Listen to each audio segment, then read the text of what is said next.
Everyone, welcome to my channel class 12 math with Priya. हम chapter पढ़ रहे हैं, चैप्टर नंबर 7 इंटीग्रल्स, और उसके एक्सरसाइज 7.1 डिस्कस कर रहे हैं। आज की क्लास में हम देखने वाले हैं क्वेश्चन नंबर 15। लास्ट क्लास में हमने क्वेश्चन नंबर 14 डिस्कस किया था। तो देखते हैं हमारे पास क्वेश्चन नंबर 15 क्या है। क्वेश्चन हमसे कह रहा है find the following integral in exercise 6 to 20। So question number 6 से क्वेश्चन नंबर 20 तक आपको इंटीग्रल्स फाइंड करना है। एंड क्वेश्चन नंबर 15 जो है आपके पास वो है integration of under root x into 3x² plus 2x plus 3। तो आपके पास जो इंटीग्रेशन फाइंड करना है उसमें लिखा हुआ है under root of x 3x² plus 2x plus 3। तो सबसे पहले क्या करते हैं, इंटीग्रेशन फाइंड करने के लिए अपने इस क्वेश्चन को थोड़ा सा सिंप्लीफाई करते हैं सो दैट कि जो हमारे पास फॉर्मूले हैं हम उनका यूज कर सके। तो सबसे पहले क्या करते हैं, ये हो जाएगा हमारे पास integration of under root of X को हम एक्स की पावर 1/2 लिख देते हैं। तो अंडर रूट ऑफ एक्स को हमने लिख दिया एक्स की पावर 1/2। एंड यहाँ पे हमारे पास ये जो ब्रैकेट है उसको एज इट इज रखा, तो हम यहाँ पे लिखेंगे 3x² प्लस 2x प्लस 3 और साथ में हमारे पास चल रहा है dx। तो इस स्टेप में सिंपली हमने क्या किया है, x की पावर 1/2 किया है। अब क्या करते हैं, अब x की पावर 1/2 को इस ब्रैकेट से मल्टीप्लाई कर देते हैं। तो हमें क्या मिलेगा, ये हो जाएगा हमारे पास इंटीग्रेशन ऑफ x3 यहाँ पे लिखा हुआ है, x की पावर 2 यहाँ पे लिखा हुआ है, इसके साथ में मल्टीप्लाई हो जाएगा x की पावर 1/2। तो हम यहाँ पे लिख देंगे x की पावर 1/2 प्लस में आपके पास लिखा हुआ है 2 और साथ में लिखा हुआ है x और इसके साथ में मल्टीप्लाई हो जाएगा x की पावर 1/2। यहाँ पे लिखा हुआ है 3, तो 3 के साथ में मल्टीप्लाई हो जाएगा x की पावर 1/2 और साथ में हमारे पास चल रहा है dx। तो हमने क्या किया, हमने केवल x की पावर 1/2 को इस पूरे ब्रैकेट से मल्टीप्लाई किया। तो 3x² है, इसका इससे मल्टीप्लिकेशन होगा तो x की पावर 1/2 यहाँ पे लिख दिया। 2x के साथ मल्टीप्लिकेशन होगा तो x की पावर 1/2 लिख दिया और 3 के साथ x की पावर 1/2 हमने यहाँ पे पुट कर दिया। अब क्या करना है, ये दोनों बेस जो है वो सेम है और इनकी पावर्स जो है वो क्या हो जाएंगी, ऐड हो जाएंगे। बेस में तो पावर्स क्या हो जाती है, ऐड हो जाती है। तो हम इसको थोड़ा और सिंप्लीफाई कर लेंगे, ये हो जाएगा इंटीग्रेशन ऑफ 3x की पावर 2 प्लस 1/2। तो ये क्या हो जाएगा हमारे पास, 2 प्लस 1/2 हो जाएगा, ये हो जाएगा 2 प्लस 1/2। तो ये हो जाएगा हमारे पास 5/2। तो हम यहाँ पे लिख देते हैं x की पावर 5/2। ये हो जाएगा x की पावर 5/2 प्लस 2, यहाँ पे क्या लिखा हुआ है, x लिखा हुआ है, x की पावर कितनी है 1 है और यहाँ पे क्या लिखा हुआ है, x की पावर 1/2 लिखा हुआ है। तो अगर बेस में तो पावर ऐड हो जाएंगे, यानी 1 प्लस 1/2, 1 प्लस 1/2 यानी कि 3/2। तो ये हो जाएगा x की पावर 3/2 और प्लस में हमारे पास लिखा हुआ है 3x की पावर 1/2। तो प्लस में हम लिख देंगे 3x की पावर 1/2 और साथ में हमारे पास लिखा हुआ है dx। तो हमने क्या किया, हमने यहाँ पे पावर जो है उनको ऐड कर दिया क्योंकि बेस जो है वो सेम है। अब इंटीग्रेशन को सेपरेट कर लेते हैं।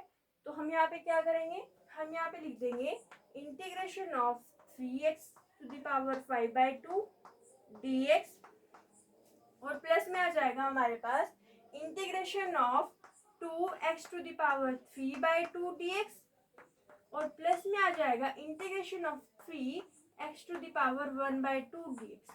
एक बार फिर से देखिए, इंटीग्रेशन हमने इसको दिया तो ये हो गया integration of 3x to the power 5/2 dx। फिर हमने इस इंटीग्रेशन इसको दिया तो integration of 2x to the power 3/2 dx plus में आ गया integration of 3x to the power 1/2 dx। तो हमने यहाँ पे इंटीग्रेशन को सेपरेट कर दिया।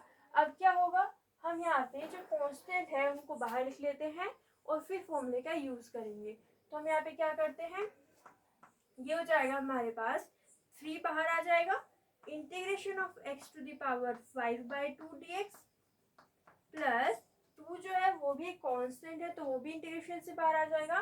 तो plus 2 integration of x to the power 3/2 dx और प्लस में ये जो 3 है ये भी इंटीग्रेशन से बाहर आ जाएगा, तो हमारे पास आएगा 3 integration of x to the power 1/2 dx। तो हमने केवल कॉन्स्टेंट्स को बाहर कर दिया। अब क्या करते हैं, integration of x to the power n का फॉर्मूला लगाते हैं। इंटीग्रेशन ऑफ x की पावर n होता है हमारे पास x to the power n+1 upon n+1। तो हमने यहाँ पे क्या किया, फॉर्मूले का यूज किया। Integration of x to the power n होता है हमारे पास x to the power n+1 upon n+1। तो हम यहाँ पे क्या करते हैं, n की वैल्यू सब्स्टिट्यूट कर देते हैं। तो n की वैल्यू सब्स्टिट्यूट करेंगे तो हमारे पास क्या मिलेगा, हमारे पास n की वैल्यू है यहाँ पे 5/2। तो n की वैल्यू पुट कर देते हैं। Integration of x to the power 5/2 dx is equal to x to the power 5/2 + 1 upon में आ जाएगा 5/2 + 1। हमने यहाँ पे n की वैल्यू 5/2 पुट कर दी। अब क्या करते हैं, इसको थोड़ा और सिंप्लीफाई करते हैं। ये हो जाएगा x to the power 7/2 5/2 + 1 x to the power 7/2 और डिवाइड में हमारे पास चल रहा है 5/2 + 1 यानी कि 7/2। तो इसको हम लिख लेते हैं रिवर्स करके। तो ये हो जाएगा हमारे पास 2/7 x टू द पावर 7/2। तो हमने लिख दिया 2/7 x टू द पावर 7/2। तो इसको हम यहाँ पे लिखेंगे, ये हो जाएगा 3x टू द पावर, यहाँ पे क्या है 7/2 है, तो हमने लिख दिया 7/2। और हमारे पास क्या मिला है 2/7 भी मिला है, तो उसको हम लिख देंगे यहाँ पे 2 × 3/7। ओके, 3 पहले से चल रहा था और 2/7 जो है वो हमने यहाँ से लिख दिया। तो ये हो गया 2 × 3/7 x टू द पावर 7/2। अब हम क्या करते हैं, प्लस में 2 चल रहा है और x टू द पावर 3/2 का इंटीग्रेशन करते हैं।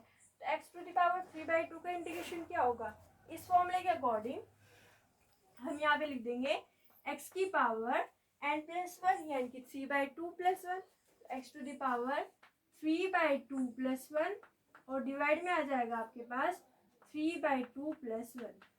तो ये हो जाएगा आपके पास x की पावर 3/2 + 1 यानी कि 5/2। तो ये हो जाएगा हमारे पास 5/2 और डिवाइड में हमारे पास चल रहा है 3/2 + 1 यानी कि 5/2। तो हम इसको लिख देंगे, ये हो जाएगा 5/2। इसको रिवर्स करके लिख देंगे तो हो जाएगा 2/5 x टू द पावर 5/2। तो हमने इसको रिवर्स कर दिया और उसको लिख दिया।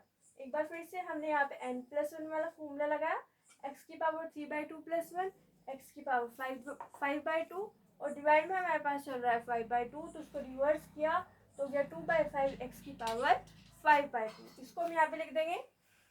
तो 2 हमारे पास पहले से चल रहा है, ये हो जाएगा 2/5 x टू द पावर, यहाँ पे आ जाएगा 5/2 और प्लस में हमारे पास चल रहा है 3 x की पावर 1/2। इसमें भी n वाला फॉर्मूला यूज करेंगे। तो x की पावर 1/2 + 1 अपॉन 1/2 + 1। यहाँ पे हमने क्या किया, x की पावर 1/2 + 1 अपॉन 1/2 + 1 किया। तो ये क्या हो जाएगा, x की पावर 3/2 / 3/2। यहाँ पे n+1 वाला फॉर्मूला लगा के अब 2 को रिवर्स कर देंगे तो ये हो जाएगा हमारे पास 2/3 x की पावर 3/2।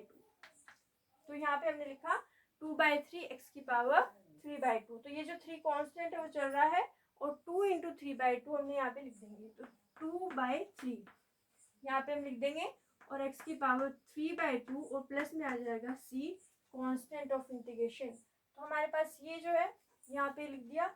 अब यहाँ पे जो 3 है ये 3 से कैंसिल हो जाएगा, तो हमारे पास क्या मिलेगा, इसको थोड़ा सा यहाँ पे रफ करके जो फाइनल आंसर है वो लिख देंगे। तो यहाँ पे इसको थोड़ा सा रफ कर देते हैं।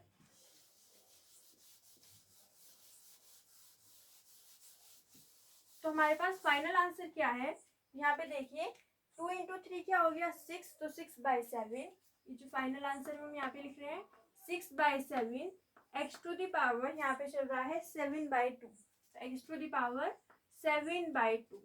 फिर यहाँ पे देखिए प्लस में है आपके पास 2 × 2/5 यानी कि 4/5, तो plus 4/5 x to the power 5/2। तो ये हो गया x टू द पावर 5/2 और प्लस में 3 से 3 कैंसिल हो गया तो 2x की पावर 3/2। तो प्लस में हम लिख देंगे 2x की की power 3/2 plus C. Constant of integration हम सबसे लास्ट में लगाते हैं। तो ये हो गया हमारे पास क्वेश्चन नंबर 15। एक बार फिर से देख लेते हैं। सबसे पहले हमने इसको लिख दिया x की पावर 1/2, फिर इसका मल्टीप्लिकेशन कराया तो x की पावर 1/2 का इस पूरे ब्रैकेट से किया तो हमें क्या मिला 3। x की पावर 2 चल रहा था और उसके साथ में 1/2 मल्टीप्लाई हुआ, प्लस 2x यहाँ पे चल रहा था और उसके साथ में 1/2 मल्टीप्लाई हुआ, और प्लस 3x की पावर 1/2 यहाँ पे क्या हो गया लिख दिया हमने। उसके बाद में हमने इसको थोड़ा सा और सिंप्लीफाई किया, 3 को बाहर लिया, 2 को बाहर लिया और यहाँ से भी हमने 3 को बाहर ले लिया। फिर इसमें x की पावर n वाला फॉर्मूला यूज़ किया तो हमारे पास ये मिला। इसको थोड़ा सा और सिंप्लीफाई करके हमने यहाँ पे अपना फाइनल आंसर रख दिया। तो ये हो गया हमारे पास क्वेश्चन नंबर 15। अगली क्लास में हम देखेंगे question number 16। Thank you so much for watching. अगर आपको ये वीडियो अच्छी लगी है तो लाइक कीजिए, शेयर कीजिए, हमारे चैनल को सब्सक्राइब कीजिए। Thank you so much for watching.